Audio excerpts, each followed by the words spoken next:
Welcome to the Sunday stream. Hope you all are doing well. I'm going to give it a few minutes to have some more people kind of pile in here. Takes a little while for it to warm up and get people in here. Looks like my shirt's all messed up. What's going on? Don't look very good here. It's all messy. All right. Hopefully you can hear me okay. So I'm going to kind of be more of a, it's going to be more of a relaxed kind of deal. I do want to talk about today boomers and how they are basically ruining society and how many people are unfortunately suffering as a result of all of the things that they've done in the past and are currently doing right now. It's amazing how many things are on Twitter or X where these people are supporting what's going on in Minnesota. And I'm not talking from a nice perspective. I'm talking from protecting people who are here illegally and are against the deportations and everything else. And it just kind of adds to, you know, the unfortunate reality of what we're dealing with and what also, unfortunately, younger generations are dealing with. So a lot of people, I would imagine today, are watching football. If you are, let me know. We are in a, well, I think the halftime is over for the Patriots game, and the other ones come on at 6:30. All right, so let's go ahead and get started on the first Twitter feed. I thought this was pretty funny. I want to start out with this real quick. You make jokes about people in prison in El Salvador. I mean, these things are, they speak to the heart of Americans and what we see people are going through. It's not a political standpoint to me. You know, we try to see the humanity in people, and it doesn't seem like people on the right side are capable of that. This is what people voted for. We knew very well who Trump was during the first term, where he had the family separation policy, where he was putting children in cages. People voted for that again and again. I'm done pretending that there are people out there who will see this and be outraged by it. The polling numbers just show that's not true. People will say they don't like it, but they showed up of the over nearly 70,000 people in the country right now. Less than 10% have criminal that this is unfair. And so no, I don't think this is going to make a difference. Scott. Respond to what? What she just said. Absolutely hilarious.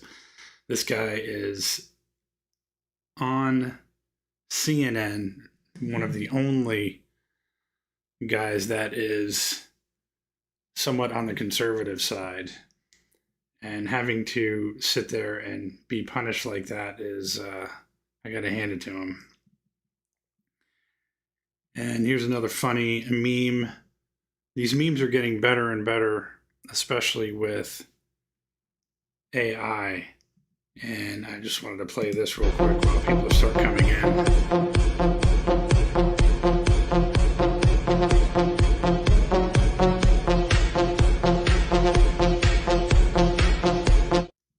The funniest part to me is this one right here. The meme of JD Vance. I don't know where it's originated from or who created it, but to me, it's it's the funniest thing. If anyone in the chat knows where it comes from, please let me know, because it is absolutely hilarious. Now, this is something else I had to watch, so now you have to watch it too. This is Laura Trump, and apparently Laura Trump has her own music label. And this is a music video that they were filming.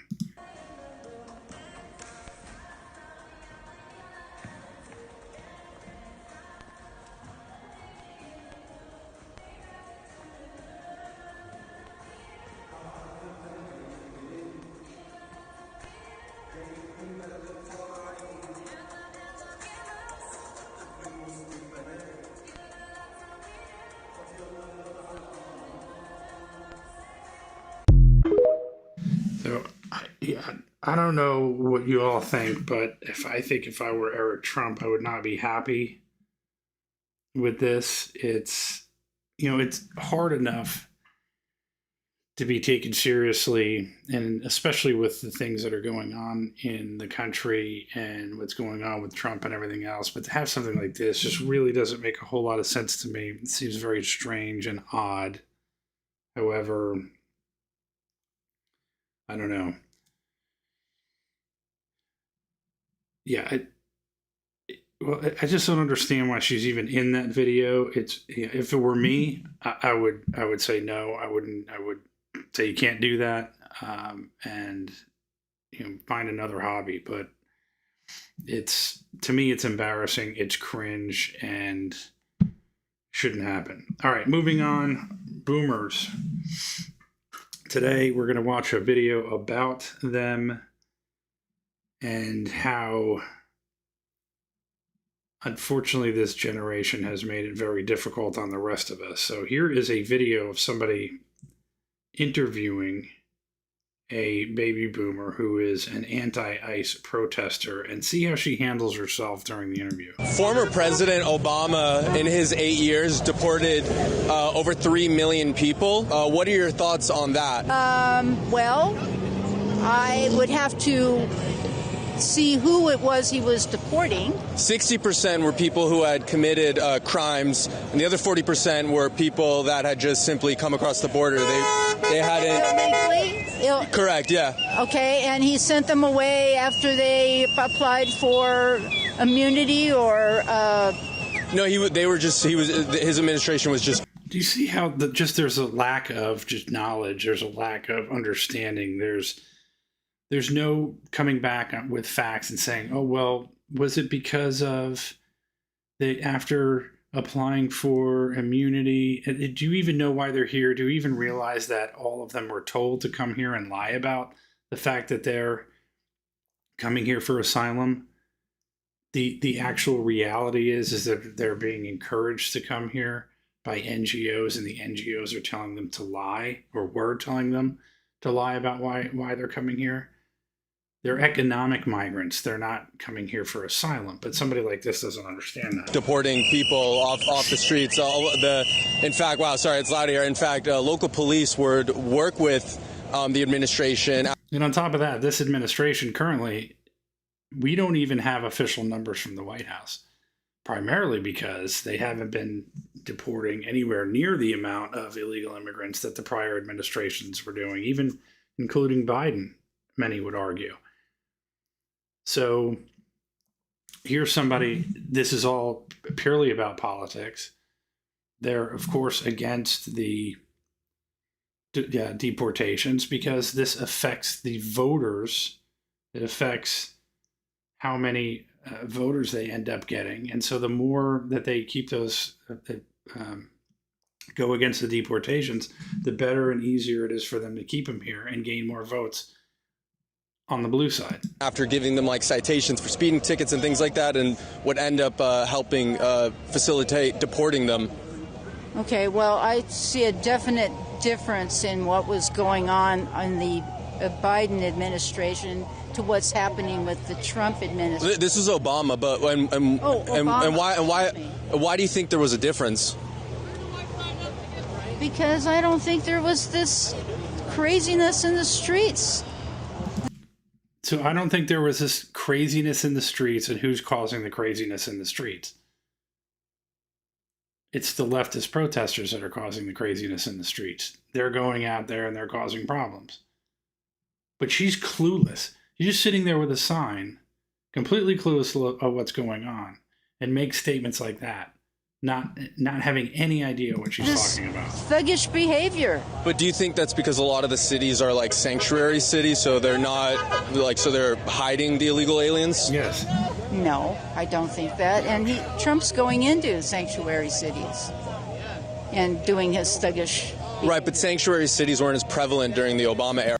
And this leads up to the video that we're going to be watching related to the baby boomers and how they're calling his behavior thuggish when people, the majority of voters voted by mandate to have these people deported. And so the thuggish behavior is, again, from the communist left. That is true. That is true. I can't comment on something that I really don't know anything about. Then why are you here? Okay, fair enough. Yeah, I mean, this is what we're living through now, right? So why are you even there? Why are you even protesting? You don't even know what you're protesting because you don't understand it. At least do some research on the subject. This I came across on Twitter, which I think was really, really amazing. And what this guy is saying is extremely true. And there are a lot of people that I believe would agree with this. And it is just one part of how this particular generation treats its own children and grandchildren. And how, once again, similar to the person that we just watched, really doesn't understand or care about anybody else except themselves. And this is, when it comes to finances, this is a very good explanation by this guy. Many boomer parents actually bragged in the comments about cutting their kids out of the will for not speaking or visiting. Listen, if that's the only reason that your kids should stay in your life, well, congratulations. You just admitted why the relationship is dead. Threatening an inheritance, that isn't discipline. It's fucking blackmail. And the funniest part, you think you're flexing, but all you're doing is confirming why they stopped calling and visiting in the first place. If money is your last move, your kids didn't leave. They escaped. Unbelievably true. Very powerful statement. Absolutely right. And on top of that, what they're saying is, well, you need to visit us more frequently. You need to do this, that, and the other thing. And it's like, well, you don't understand. You know, we have to work. And I've explained this to my own mother, that you have to work 10 times, 50, 20, so much harder than the baby boomer. And we'll get into this again in the video. How much harder you end up having to work in order to make a living. And it's getting more and more difficult for each subsequent generation. And so if they don't have time to visit you,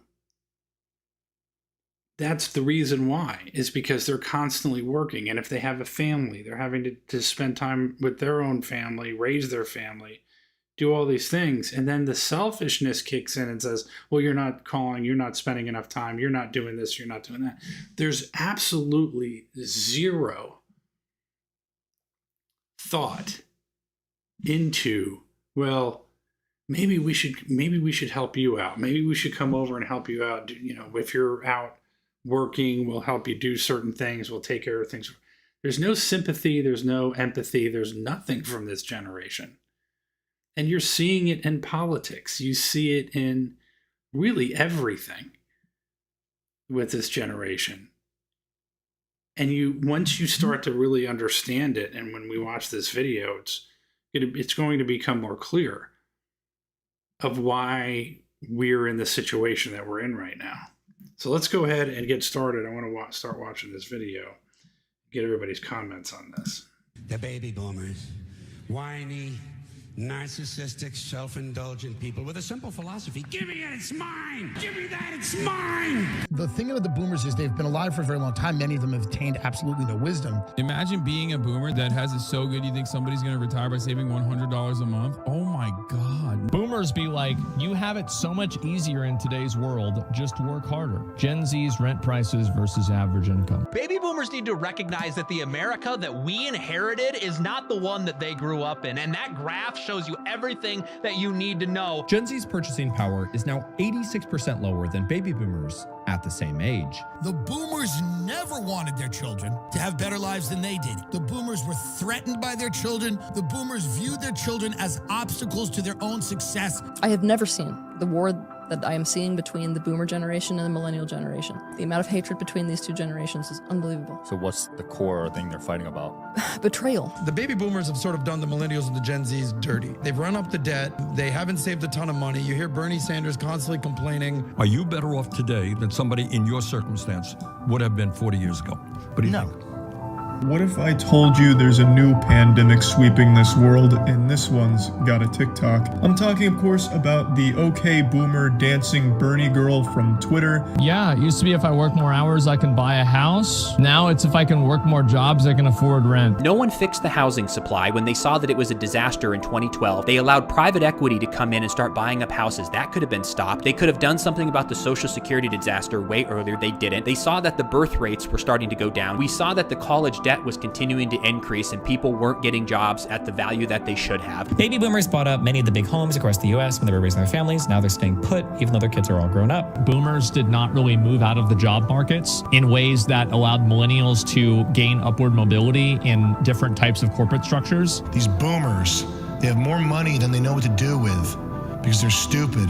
And they're sitting at country clubs and they are actually very excited about the prospect of civilization crumbling. The power didn't really change hands in the way that people grew up and expected it to. Ladies and gentlemen, boomers, I think you have to admit it, life was a little bit easier back then. You only paid like $20 for your house. There were only like 4 different job classes. They should be able to have a roof over their head, air conditioning, a cell phone in their pocket, and food in their belly. We're not asking for mansions and yachts here. The median household income in 1980 was $21,000, and at a 13% interest rate, your monthly payment was just $550, which was incredibly doable with that income. Today, $415,000 with a 7% interest rate is putting our payment at $3,000. Most people making 85 grand cannot afford that. How did the richest generation in American history leave behind a nation drowning in debt? The worst, dumbest, most narcissistic, the shallowest. Every sentence had like 9 cliches in it. They were all at Woodstock. They remembered when Kennedy was shot. It was the What's noticeable about this too is these opinions are coming from across all aspects, from the right and the left. So you see Hassan Abi, I think it is, and then Tucker Carlson. So both sides of the aisle are essentially saying the same thing. Hey, the music died. They view life as this pleasure thing that's designed for them. These people were given everything. Everything was handed to them. They were only about feeling good about themselves. And they took it all. Sex, drugs, and rock and roll. And they stayed loaded for 20 years and had a free ride. The Woodstock generation, we see them as this progressive, free-loving they were just selfish drug addicts. They just wanted to have sex in the mud and do heroin, and that's okay. But the boomers proved that because the boomers were those people. The drug just became money and status and all of that stuff. They were idiots, but above all, they were about themselves. I hated them then. I hate them now. They are the oldest people ever to run for president, breaking by only 4 years the record that they set. They're at the age, there are no more age-related milestones to hit. The only good thing they produced was like the music of 1972. Other than that, horrible people. Horrible. They were the chosen generation, born into the post-war boom, raised on prosperity, and crowned as the future. They marched for change. They embraced free love. They built the suburbs, and they never, ever let go. Today they are the CEOs, the politicians, the landlords, the gatekeepers of wealth and power. And yet... And the most frustrating thing for me is the landlords. And I think for a lot of people, not just... Hey, Joshua, not just for property that BlackRock bought up, personal homes and things like that, and the people that are running BlackRock, Blackstone, Vanguard, but those that own commercial property. So these are people who bought the strip centers. They bought commercial office space. If you wanted to try and buy a strip center now, you're looking at $15-20 million when it was a fraction of the cost back then. But you can't get one now, even if you wanted to, because there's only so many of them. And so So they're priced out of the market, and the boomers are holding on to them because it's great cash flow for them. I mean, it makes sense why they would hold on to it.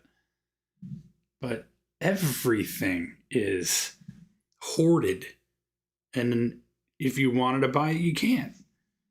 One thing is sadly uniting people. Everybody blames the boomers. And this isn't just another one of those classic generational... Yeah, I don't like the fact that the Chinese... And see, that's the other thing, but that ties into, by the way, Joshua, that ties into the politicians. I don't know if you saw it earlier, but the politicians who are baby boomers that are allowing this to happen. So it's 6 degrees of separation, I guess, for the lack of a better term that I can come up with. Is that, yes, they're all the landowners, they're all the landlords, they control the wealth, they're the ones that have everything in the stock market. But then on top of it, they're the ones who are the politicians that allow the Chinese to buy land right next to military bases. Squabbles. It's unlike anything we've ever seen before. It's resentment at an entire generation that seems to embody the contradictions of modern life. Preaching hard work while reaping the rewards of luck, demanding respect while refusing to pass the torch, claiming to have saved the world while leaving behind the bill. History has never seen it quite like this before. So far, this has been history. We will make a better world for our children. We will make a better world for our children. Fuck you, entitled brats. Kids. Not happening.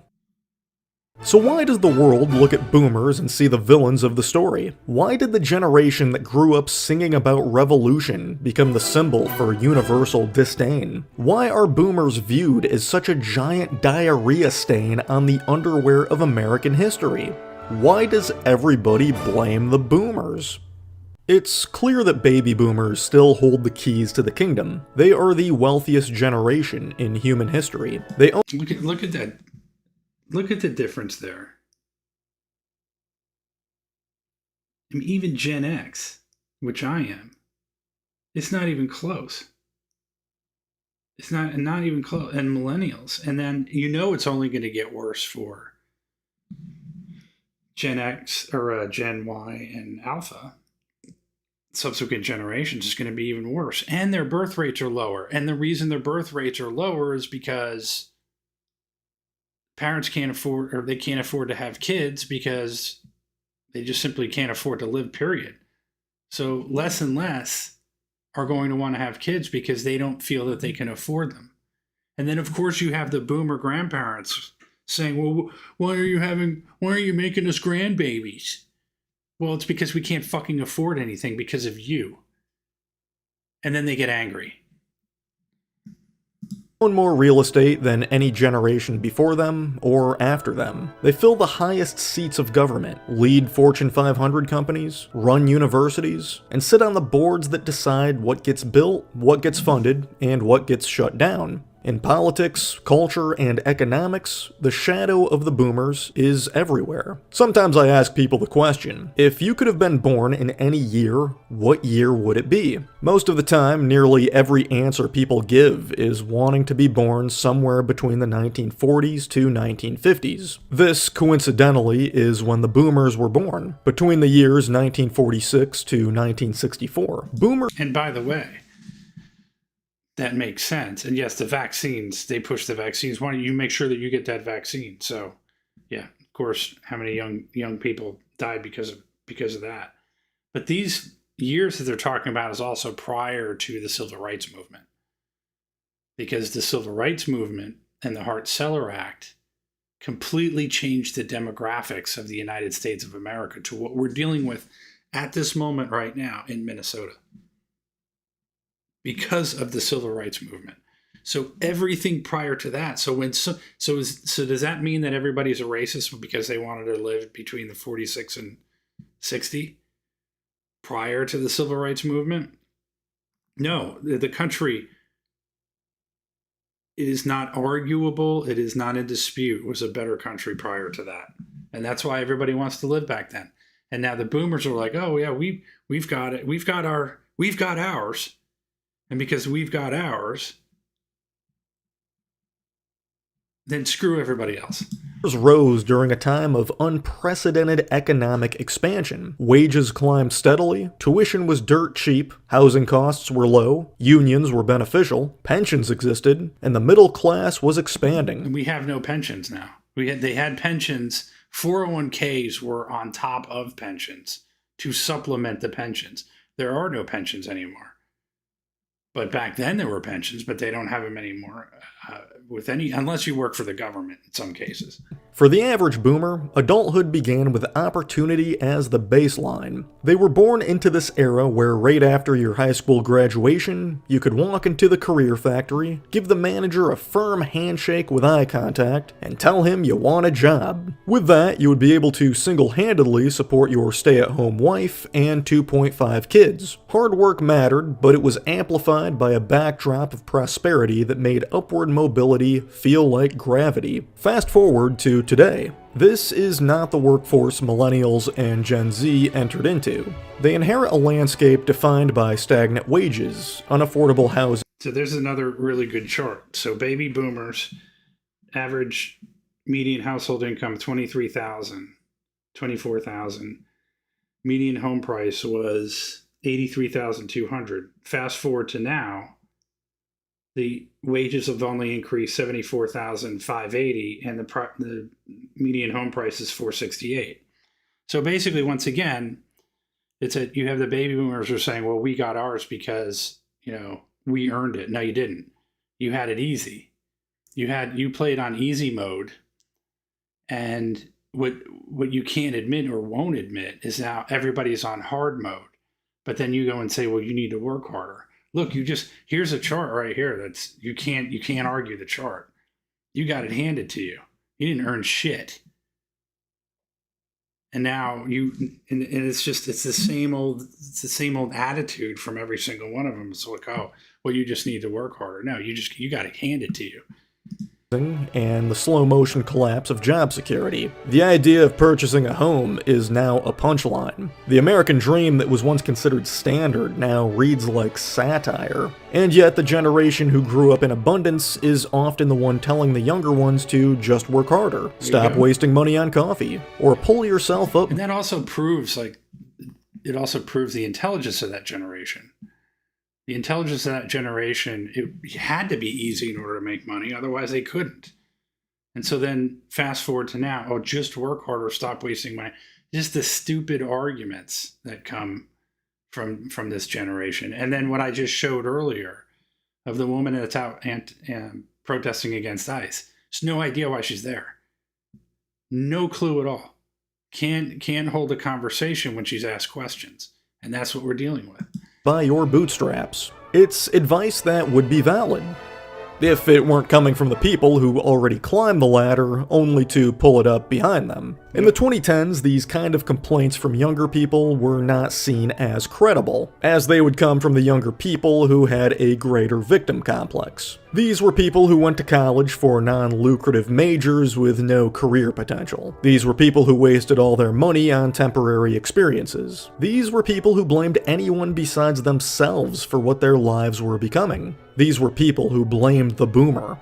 The 2020s saw a stark shift. Gen Z was becoming countercultural to this unsustainable mentality. A lot of Gen Z went to college to study STEM, they worked multiple jobs, and they had aspirations of building their futures and starting their families, just to face a brutal job market and to get priced out of homes. They followed the advice the boomers preached for years, and it led nowhere. Gen Z felt cheated by the boomers. Gen Z felt the boomers stole their futures from them. Be born in 1949. Don't have to fight in a war. Be 20 years old in time for the summer of '69. Pick up some ridiculous 11 out of 10 who's hitchhiking to Woodstock in my Plymouth Roadrunner I bought after working a summer job for a month. She's immediately into me because she's from a small town and I'm the only man in her life who's not her father or brother. Bring her home and marry her. Go to get a job, hired off the street with no experience, and get trained. Buy 10 acres of land for less than what I make in a year. Rent out my land for decades. Retire and sit around the house all day looking at my collection of boats and cars I never use. I mean, to figure it out, I would figure it out if I ran for office and I became president. I would tax all boomers at 95%, including money they have in the stock market.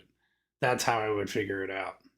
And I'm not even close to being a Democrat or a leftist. I would just do it to do it. Kids today just don't understand hard work and pulling themselves up by their bootstraps. It's about the symbolism of watching an entire generation aggressively hold on to power. It's watching politicians who are decades past retirement age still shape the laws that will affect people not yet old enough to vote. It's watching wealth concentrate into the hands of those who benefited from a system when it worked, even as the system itself crumbles for everyone else. These are not personal attacks against individuals the younger generations know in real life. When younger generations look at boomers, they don't see their parents or grandparents. They see gatekeepers. They see landlords. They see the people cashing pension checks while telling them to get a third job. They see the keepers of a golden age that will never come again. And beneath all of it, they feel the sting of betrayal. The knowledge that one generation feasted at a table of prosperity and then slammed the door before anyone else could sit down. So what can we do? What should we be doing with all our money in the modern era? When I was a teenager, I took this financial literacy course led by Dave Ramsey, and it was very insightful. Well, very insightful for a teenager. Dave Ramsey is the archetype for boomer economic hypocrisy. He preaches the gospel of fiscal discipline like a televangelist of spreadsheets. Don't buy a house you can't afford. Don't have a credit card. Live below your means. On the surface, this is all responsible and virtuous. After all, it's advice that worked perfectly for boomers. For them, this was a practical playbook. Houses were affordable, wages were rising, pensions existed, and compound interest was on your side. Follow Dave's advice in 1985, and congratulations. You are living the dream. Try the same playbook today. You follow the rules. You scrape together a down payment while working 2 jobs, max out a 401k, eat ramen for dinner, and still can't buy a house because prices have doubled. Rents are insane, student loan debt is crushing, and interest rates are spiking. You are pursuing a dream that does not exist. You've been hustled by a system designed to make your sacrifice irrelevant. Dave Ramsey is repackaging a boomer-era cheat code and selling it as universal morality. It's like telling someone to build a snowman in the Sahara and then blaming them when it melts. The financial landscape has changed, but the advice hasn't, and it's a reflection of this worldview that says, if you fail, it's your fault. If I succeed, it's proof of my wisdom. See, there you go. And that's what 941 is saying. I got mine, get your own fool. This is who you are. What did you do for a living and how old are you? I'm curious. 941. Enlighten us on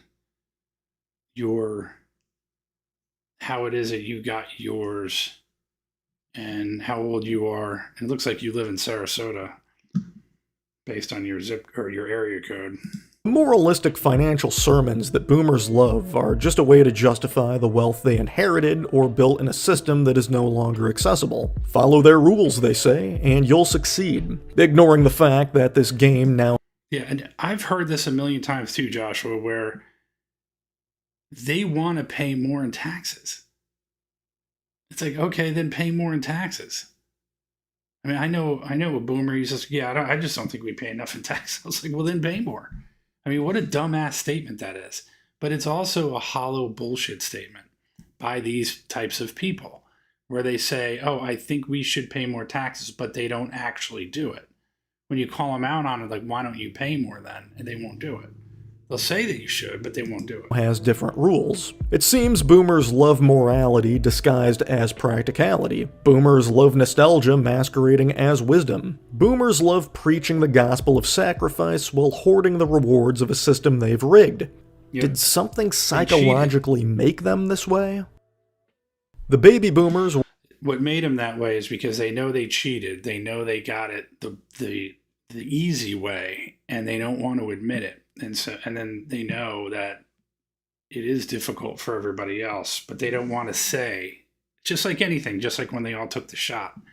They can't admit. And that's where, by the way, most of the people who took the shot will never admit that they did because they don't want to be embarrassed. They'll never admit that they're wrong. Just like in this case, they'll never admit that everything was easy for them back then. Were a generation born into a world completely transformed by technology. Their parents were strong people shaped by hard times. These were strong people who created great times. The greatest generation had endured depression and war, and when peace returned, they were eager to embrace the gadgets and conveniences of modern life. Technology in the average residential home revolutionized. For the first time in history, technology became a way of raising children. The television set became the new babysitter, a glowing surrogate parent that spoke in jingles, sitcom laughs, and news anchors' voices. It filled the silence that once might have been conversation. But you see, Joshua, too, the taxes in Britain, right? It's crazy. Taxes in the United States, same, I mean, everywhere, the taxes are insane. But what are you paying for? You're paying for what boomers have created. They run the NGOs. They're in government. You're paying for all the illegal immigrants. You're paying for the legal immigrants. You're paying for everything since the civil rights movement that have come here and are living off taxpayer money. And that's what the boomers have created. They've created this disaster. So not only is it difficult for all of us to get jobs, is it difficult to make money, earn money, all that type of stuff, but then they've added the competition, which is the legal and illegal immigration. I mean, and those same boomers will go out there to these churches that are run with federal money and go hand out free food to people who are here illegally. And because they think somehow that's righteous and somehow they're doing good somehow after they've basically screwed their own kids and grandkids over. That's who these people are. So like this guy said in the video, they touch literally everything. They've basically ruined everything in America.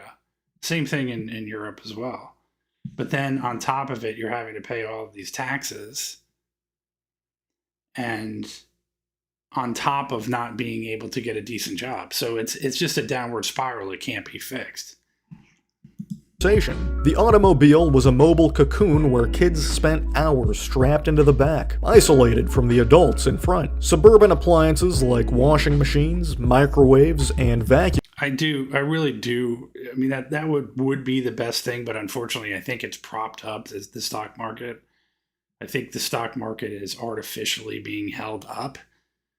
The fact that it's still continuing up the way it is, and it hasn't corrected.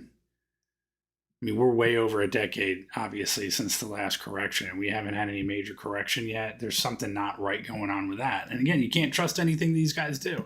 Cleaners promised the parents efficiency and also freed them from the slow rituals of family life. Boomers were raised in households where much of the emotional labor of parenting was outsourced to machines. This was not intentionally malicious. This was just a subtle way that majorly shaped their wiring. Previous generations had learned empathy and patience through direct interdependence, such as living in multi-generational homes, caring for siblings, or working the land. The boomers were the first to grow up mediated by screens and devices. This idea is obvious to the last biggest correction was 2008. And again, that was also caused by the Clinton administration. And that's a whole different video or live stream to get into what the Clinton administration had done in order to lead up to the stock market crash in 2008. So there were several things when it came to deregulation that he and Greenspan did during his presidency that over time led up to the massive 2008 crash that we had, and where everybody had to get bailed out. And that was the other thing. Of course, everybody got bailed out. All the billion-dollar corporations, they all got bailed out by the baby boomers. Today, but it was less obvious back then. Basically, when you're raised by technology, you learn to see it was mortgages, but it brought down the stock market, because what ended up happening was there was a dark market going on, which was essentially what they call them credit default swaps. So these guys on Wall Street were betting for and against the housing market. They never thought that the housing would ever go down. They never thought that the mortgages would never get paid. But then when they started to realize, Lehman Brothers and Bear Stearns and these investment banks and AIG, when they realized that they didn't have enough money to cover these insurance policies that were unregulated, then what happened was all the sell-off started happening and people lost confidence in the actual underlying stock of these companies. And so what ended up happening is everybody sold out in the stock market as a result of it because they didn't want to be holding the bag when the market went down. It's much more complicated than that I can get into. But that never was, by the way, that dark market that I'm talking about that was never regulated has never been fixed. So back then was trillions of dollars in credit default swaps and CDOs, collateralized debt obligations between all these companies that were not regulated. So that was in the trillions that ended up bringing down many of these companies in the stock market. Because it was never fixed, it's now in the quadrillions, estimated quadrillions, but hasn't brought down the market yet. And I think that because that is teetering on disaster and everything is a house of cards, their government's doing everything they possibly can in order to keep the stock market from crashing. Because if we have another crash like 2008, it's not going to be like 2008. It's going to be way, way worse and something that you can't bail out of. The world through technology's logic. Convenience over connection. Consumption over community. These are the values baked into the devices that raised the boomers. Critics argue they carried those values into adulthood. To later generations, this looks eerily psychopathic. Right. It's a kind of emotional detachment, a prioritization of self-interest, a willingness to treat everything outside of themselves as disposable. Of course, not every boomer became a narcissist, but the culture of their upbringing set the stage for a society where empathy took a backseat to efficiency, where success was measured only in accumulation of wealth and toys. Give me it, it's mine! Give me that, it's mine! They grew up both empowered and scarred by their relationship to technology. When younger generations accuse boomers of being selfish, out of touch, or even psychopathic, it's a recognition that something in their early environment trained them to prize things over people. And boomers never grew out of TV. The TV was their reality, their black box, their cube. Television was the glowing authority figure in the corner of the living room. The TV told them who the bad guys were, what cars to buy, what cereal was good for you, and they nodded along as they ate their TV dinners. Nothing has changed. They've traded Walter Cronkite for rage-bait brain rot on Fox News and CNN. That's true. So if you say, well, you're watching CNN, they'll say, well, you're watching Fox News. Well, Fox News is no different than CNN. They're essentially say the same thing in their opposition, but you go into a lot of these homes or look it's CNN is just on all the time, and that's all they're listening to. They're not listening to anybody else. There's no other independent news that they listen to. And, you can complain about the generalization, but the generalization is true. It's factual. Everything about the government is run by boomers. Everything when it comes to the CEOs that are controlling the markets are boomers. These major companies, every single thing is run by them. And prior to that, run by them. Is it exactly 100%? No. But it's enough to where people are now finally coming to the realization, and they're speaking out, and they've had enough. Because all these decisions that are made with what the rest of the generations end up having to suffer for are as a result of that generation. And it's not in dispute at all. They've traded Saturday morning cartoons for minion memes on Facebook. They never had to extensively train the muscle of skepticism. They take everything literally because why wouldn't you? When the box in the corner of your childhood home gave you a story, you believed it. They were trained to consume images, not to interrogate them. They were taught early, don't question the images, don't question the narrative, and they never snapped out of it. They're addicted to being spoon-fed a worldview. The irony is that they are the first ones to call you gullible. They'll tell millennials and Gen Z don't believe everything you see on TikTok, while they're buying gift cards to pay a quote-unquote Microsoft support technician. The boomer condition is absolute faith in screens. They'll mock you for living on your phone while they literally worshipped a glowing box their entire lives. I love baby boomers who say kids don't even know how to write cursive in a negative way. Like, okay grandma, you can't even turn on your laptop without getting 6 viruses and wiring half your retirement money to a Nigerian prince. So true. Absolutely true.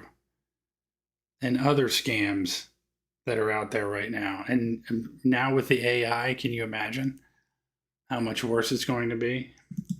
In 1970, John Lennon released his first studio album after the breakup of the Beatles. A song near the end of the album had these lyrics: I don't believe in magic. I don't believe in I Ching. I don't believe in Bible. I don't believe in tarot. I don't believe in Jesus. I don't believe in Kennedy. I don't believe in Buddha. I don't believe in mantra. I don't believe in Gita. I don't believe in yoga. I don't believe in kings. I don't believe in Elvis. I don't believe in Zimmerman. I don't believe in the Beatles. I just believe in me. This is a cultural snapshot of boomer self-centeredness. It's not exactly a declaration against dogma. Lenin is not simply rejecting organized religion or popular figures. Instead, he was articulating a worldview in which personal belief and individualism always overrides collective values, traditions, and authority. These lyrics are a refusal to defer to anything outside the self. Everything is secondary to the individual ego. This is symbolic of a broader boomer mentality. Nurtured during a time of economic expansion, boomers grew up with the implicit message that personal fulfillment was paramount. The system was there to serve you, and that questioning authority was celebrated if it intended to center on self-expression. Lennon's song is like a checklist of shared cultural values discarded in favor of the overriding principle of me, me, me. One of the most infuriating things people find about the baby boomers is how they reinvented themselves. Boomers are often remembered as the generation of Woodstock. I mean, boomers were wild. They were naked in the mud and doing each other, tripping on tons of psychedelics, chanting against the Vietnam War, preaching free love and tune in, turn on, drop out. They were the rebels, the idealists, and the dreamers who claimed they would never sell out, man. But just a few decades later, many of those same unhinged rebels became the suburban homeowners scolding their kids about responsibility. The same boomers eating entire sheets of LSD became the politicians voting for harsher drug laws. The same boomers getting laid in public became the cultural gatekeepers, moralizing about abstinence and family values. What's up, Captain? Lou, White Rose, haven't seen you in a while. Welcome. Yeah, I mean, the Beatles, too, was, I mean, arguably a psyop. Now, people would say, well, no, that, you know, it was organic. They were created on their own. But I think during that time, after World War II, there were a lot of psyops. When the OSS was created and then ultimately turned into the CIA, there were tons of psyops that were going on. And I won't go off on a tangent on that type of stuff too. But once again, that was the generation that created these intelligence agencies and all the things that were going on back then too. And let me clarify by saying too, it's not everybody in the generation. So it is to a certain extent a generalization, but at the same time, it's not, you can't argue the fact that subsequent generations, X, Y, Alpha, Millennial, you cannot argue the fact that they are suffering greatly. And that right now, where we stand in this country, We are in a really bad place. And you don't have young people in government. You have Lindsey Graham. Look at everybody that's a senator right now. And in the House as well. And obviously in the presidency. And prior to that, and president administrations prior to that were all the same generation. So is it everybody individually? No, you can't say that, obviously. But there definitely is an issue here. Was this just gaining maturity with age, or was this something more?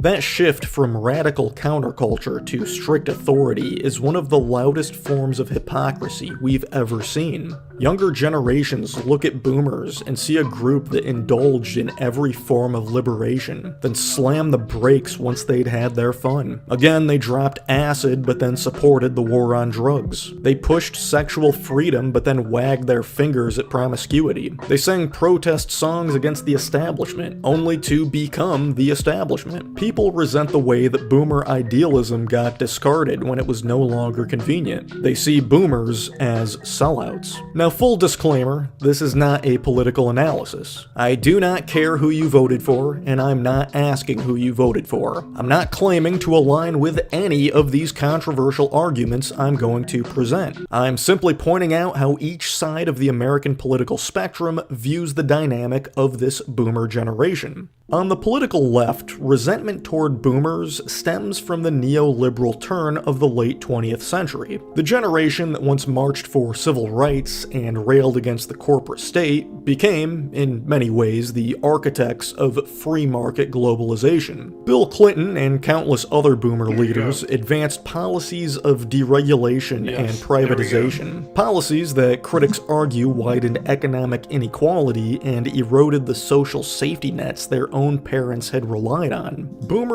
That's the thing. The deregulation that happened during the Clinton administration, and I think one day that I'll either do a video on it or I'll do a live stream on it. I don't think that people appreciate the Clinton. It was the Clinton administration. You can blame everybody else, but the Clinton administration had an enormous effect on the reason why the 2008 housing crisis and ultimately the Wall Street collapse happened, because of the deregulation.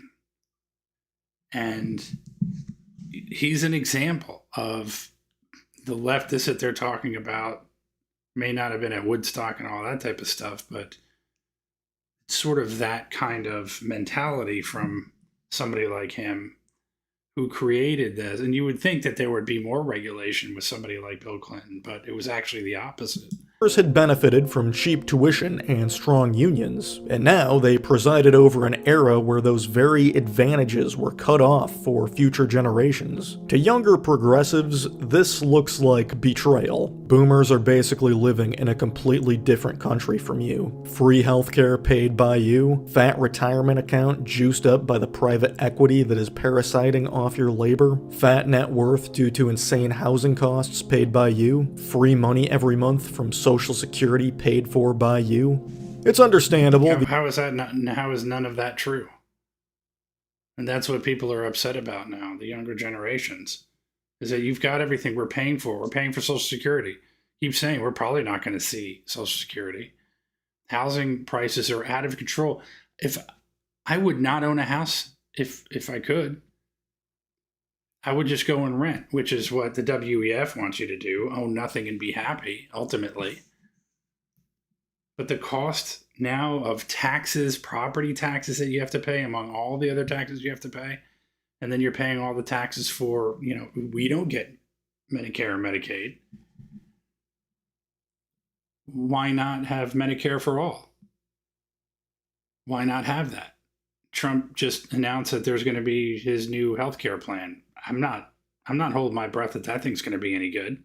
Think about the healthcare that everybody had as a baby boomer working for companies. They had the greatest healthcare. Now you have Obamacare. I mean, people are paying $2,000 to $3,000 a month, maybe even more now, because a lot of those subsidies have gone away. On top of it, they're paying deductibles in the 5 figures. Is that really healthcare? Did baby boomers have to deal with that? No. But then if you point it out, they get all pissed off at you.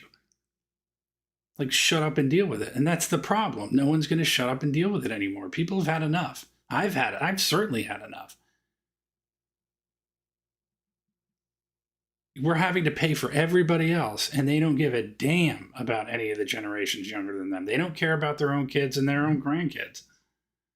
These boomer criticisms were far more frequent among liberals exposing economic inequalities, but over the last few years, the boomer criticisms have been much louder among the conservatives. Complains about illegal immigrants ruining America, yet continues hiring them. Complains about everything being made in China, yet continues blindly consuming and blindly supporting free trade, and calls any attempt at imposing tariffs or protectionism communism. Expects his kids and grandkids to just magically have Christian values when his generation is the one that removed God from the schools. Expects his kids and grandkids to just magically have discipline even though he never disciplined them. Complains about homeless people yet owns 8 vacant homes. Complains about how America has lost its way yet is willing to take his own kids to court for not paying rent. Complains about young men having long hair and tattoos when his generation is the one that normalized it and gave them that freedom. Preaches the importance of diversity to young people while he conveniently lives in a 100% white retirement community. Owns 99% of America's assets. And his videos,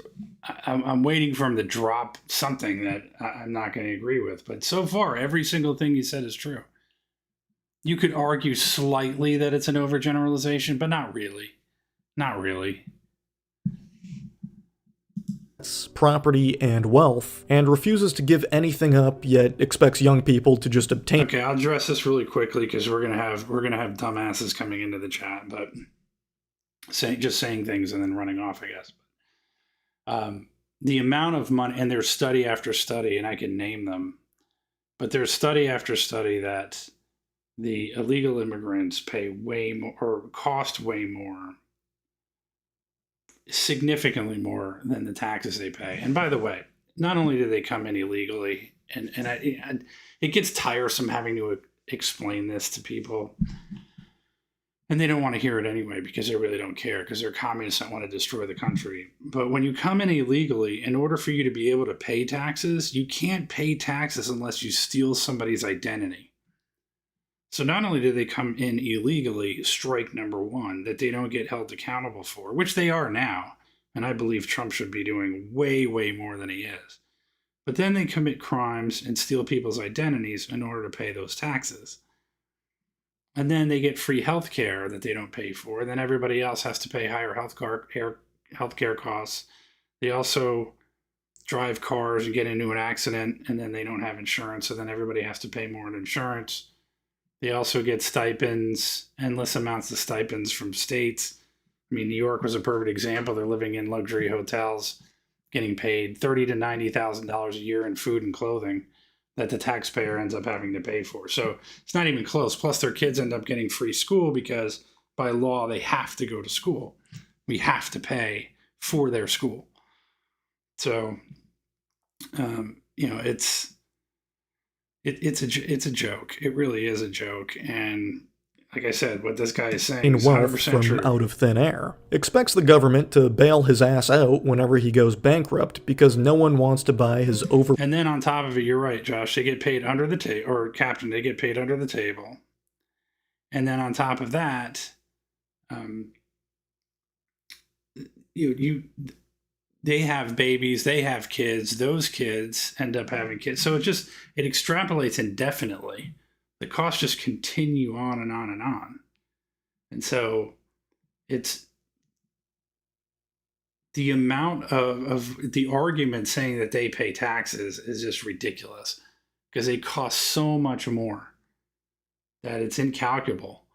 Priced 8 vacant homes. Needs dialysis, pills. Great. Yes, Joshua, they lower the wages too. That's a very, very good point. Because what ends up happening is those same companies, like farmers and everybody else, so it's cheaper labor, manufacturers, everybody. it costs us less to hire people who are willing to take a lower wage. And then you can get into the healthcare side too, which was also another Clinton administration folly, where you have massive amounts of immigration for doctors that are taking spots for generational native-born Americans. So just an endless list of things that cause problems. Insulin, Viagra, and blood transfusions every week just to survive. Then says young people are too dependent on technology. Says young people have no skills when he doesn't even know how to do basic tasks like open a PDF file, slide a credit card, or plug a printer into a wall. Thinks stock market numbers reflect life for most Americans. Says government programs don't work while collecting a social security check every month. Complains about young people not knowing how to cook when it's his generation that popularized microwaves, fast food restaurants, and instant meals. Calls young people and homeless people lazy for not having jobs that don't exist anymore because his lazy generation sent them all to China. The mind of a boomer. Yeah. On the political right, the right. boomers are seen as the generation that failed to conserve anything. Critics associate them with the cultural revolutions of the 1960s and 70s, with the loosening of sexual norms, with Roe v. Wade, with the decline of organized religion, and with the rise of mass immigration. The globalization that liberal critics frame as neoliberal economics is, right, for Josh. conservative critics, a cultural unraveling. Jobs get outsourced, borders get blurred, and traditions dilute. Younger conservatives accuse boomers of selling out heritage and identity in exchange for cheaper labor, cheaper goods, and gated retirement in homogenous suburbs far removed from the consequences. Every social revolution the boomers promoted was less about freedom or equality and more about feeding capitalism more affordable labor. For example, feminism. History remembers the women's movement as an expansion of rights, a push for equal opportunity, a breaking down of patriarchal barriers. But critics argue that by pushing women into the workforce, corporations could double their labor supply, drive down wages, and dissolve the single-income household. What looked like liberation was completely the opposite. There is this meme that states that staying home and raising your children is oppressive, but going into an office every day, being told what to do by men other than your husband, and joining forces with the oppressive patriarchy, that is empowerment. Immigration. And what'll happen too is the people that'll criticize this will never come up and say, here's why this is wrong. They'll just say stupid shit like cry harder or, just some hyperbolic, ridiculous thing instead of arguing why any of this is untrue, because it's all true and they don't have an argument. So just watch what you see in the comments from idiots that are going to try and come back and say, oh, this is ridiculous, you're stupid, whatever. They'll never have an argument against any of this. Also fits this framework. Boomers oversaw and later supported policies that opened the door to mass immigration, which, in this narrative, was about securing a constant stream of underpaid, easily exploited labor. Meanwhile, those same boomers often insulated themselves from the effects by retreating to gated communities and overwhelmingly white suburbs. They preached inclusion from afar. Boomers sold social change. Jason, why do I need to prove? How am I proving you wrong? How? Like, I don't understand. I mean, I know you're a troll, but I'm just curious. Like, so what is your argument that needs to be proved wrong? Just articulate it. We'll wait.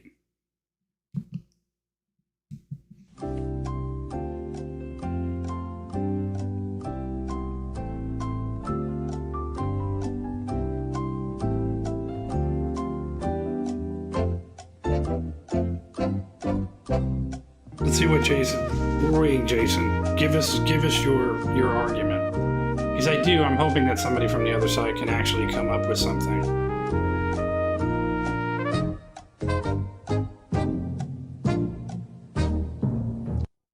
Jason?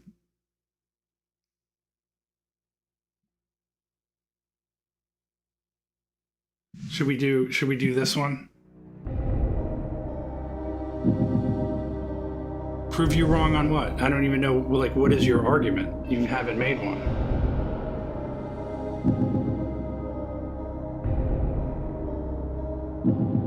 What's the proof?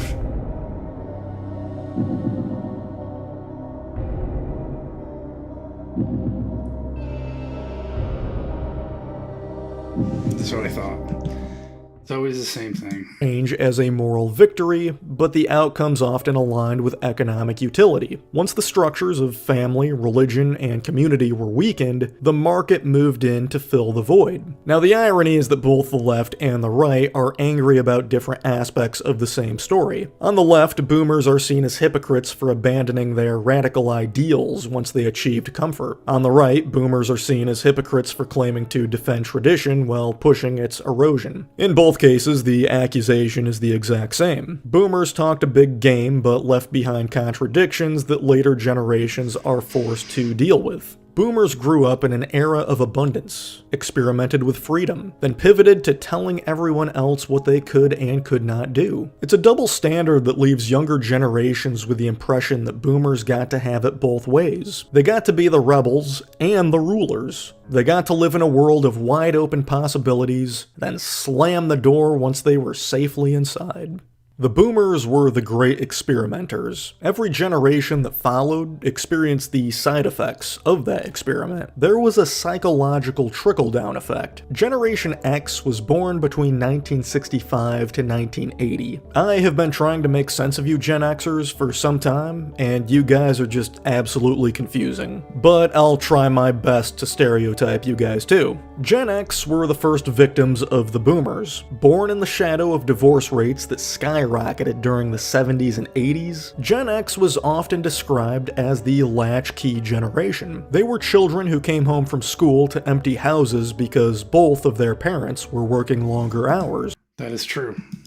Raised with less direct I was supervision. going to say, Josh, yeah, you and I are Gen X. They learned independence, but also disillusionment. They saw the supposed boomer ideals of freedom and progress crash against the realities of corporate consolidation and globalization. It was interesting how this phased out. Gen X was a generation defined by apathy. While boomers shouted about saving the world, Gen X rolled their eyes and muttered, "Whatever, dude." Their rebellion was sarcastic and self-deprecating. You can see it in pop culture. In our era of economic uncertainty, there's been a circulating meme pointing out how every Gen X movie was like, I have a stable job with benefits, I'm going insane. Was Gen X really like this? The film Office Space is notorious in presenting this, showing the existential boredom of security without meaning. The sitcom Friends really spoke to Gen X. The show captured the reality of young adults trying to navigate work, love, and identity in a world that was supposed to be full of opportunities, but felt hollow. Gen X watched their parents divorce in record numbers, their jobs were increasingly corporate and bureaucratic, and their culture was saturated with advertising. The result was a deep suspicion of sincerity, and the character Chandler Bing embodied that suspicion perfectly. Chandler couldn't express emotion directly without undercutting it with a joke. His humor was a defense mechanism against vulnerability. He worked a high-paying job with his own office that nobody respected, not even himself. He would rather roast himself than risk being taken seriously for even a second. It was exactly how so many Gen Xers felt. A little lost and detached, but still determined to survive by laughing at the absurdity. The lights were still on. If boomers embodied the wide-eyed optimism of the American dream, the Gen X Chandler archetype embodied the shrug, the smirk, the really? This is it? Can I be any more apathetic? Chandler's mannerisms became the blueprint for Gen X humor. The sarcastic one-liner, the quick jab at one's own insecurities, and the refusal to commit to sincerity. Chandler showed that the safest way to live in a disappointing world was to keep your expectations low and your punchlines ready. The 1985 movie The Breakfast Club was a defining film for Gen X. That was a huge film. Josh, let me know what you think about Breakfast Club. That was a pretty crazy movie. Very popular. A Love that deeply movie. emotional drama. It told the story of 5 high school students, each a vastly different stereotype, all sharing a Saturday detention together. Each of these kids were alienated, cynical, sarcastic, and deeply aware of the arbitrary hierarchies of school and society. Though they could not see eye to eye with each other, all of this changed the moment they smoked weed together. And that's the movie. That's it. That's the whole movie. If you really want to understand Gen X, I truly think that might be the depth of that generation. Eventually, Gen X grew up and became the parents to Gen Z. The cultural transitions became fascinating. Gen Z inherits both the boomer contradictions and the Gen X survival mechanisms. Where boomers experimented with freedom and Gen X responded with apathy, Gen Z has responded with irony. The schoolyard bullies in Gen Z had to adapt. When a bully cornered his classmate on the playground and said, "Give me your lunch money," the victim would respond by saying, "Bro really can't afford his government-subsidized lunch. LMAO, broke ass." Irony is the perfect cultural adaptation to living in a world where every institution feels hollow. Boomers promised prosperity, Gen X learned not to trust those promises, then Gen Z grew up online, where nothing is sacred and every claim is memed into oblivion. Their humor is layered, self-aware, and blatantly absurd. The irony is darker now because the stakes are higher. And to be fair, there is a ton to critique on my own generation, Gen Z. If it sounds like this whole analysis is too harsh on the boomers, understand there's way more material I could do on the zoomers, since you people love exaggerated generational stereotypes so much. Alright, so let's review the generational impacts. Boomers disrupted traditional structures in ways that created instability for their children. Gen X coped with that instability by withdrawing emotionally, by cultivating apathy and sarcasm. Millennials exist. Gen Z, raised by the Gen X parents, absorbed that armor of sarcasm and translated it into their own digital native language. Where do we go from here?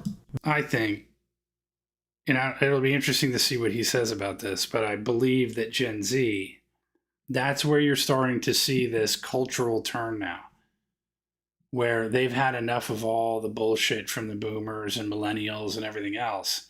And now you're seeing them, I think, turn very hard right.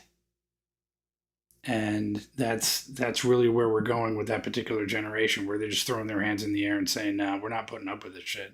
So you see people like Nick Fuentes and Sneeko and other people that are on the internet that a lot of these kids are kind of latching onto because they are going further and further right, just snapping back from all the crazy leftist bullshit that's ruined our country. The boomer may hear all of these modern insights, gain new awareness of their generation's impact, carefully consider all of it, and respond with the rebuttal, "F*** you, you entitled brats."